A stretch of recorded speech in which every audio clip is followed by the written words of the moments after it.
Ralph, what were you doing on June 2nd, 1990?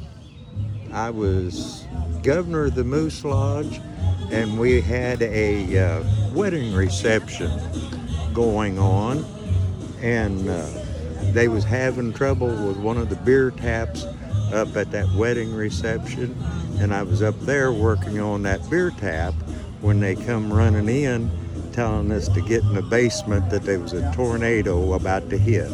So I was the last one on the second floor before I got to down in the basement, and it was a mess.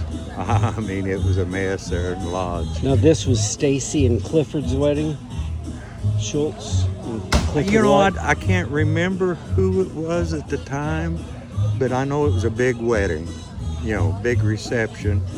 And when I walked out, when the tornado passed by, I walked out in the parking lot out there at the Moose. At the time, we was on 4th Street at that time, and it looked like someone dropped a bomb in the parking lot. Cars on the sides, and I lived in town, and I lived behind the VFW at the time, and my two girls was like 16 and 14, and they was home, and I ran up through there, and when I got home to check on them, there wasn't a leaf out of place. I mean, amazing. It was amazing. And then come back down, and then I started noticing buildings collapsed. It was just a real mess. And ended up that night, I went down on Pike Avenue. There was somebody missing down in there. So I went down in there, and it was a mess also. And finally, they had found who was missing. And I come back up and went through town, walking on the side streets, and they was sights that you wouldn't believe. I mean, windows was blown out, but there'd be a hurricane lamp right behind the window, and it didn't even be touched.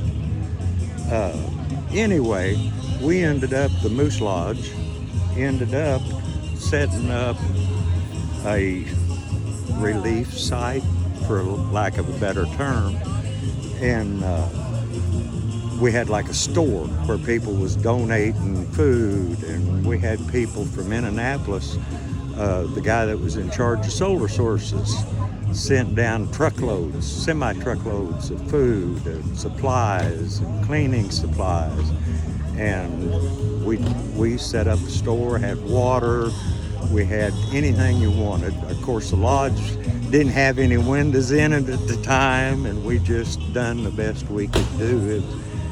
And the whole town really surprised you how they all come together as a fellowship and would volunteer to help in our little store, so to speak. They was bringing stuff down. It was just, you can't say enough about the people of Petersburg during that time. And it was just a wonderful turnout of the volunteers and help.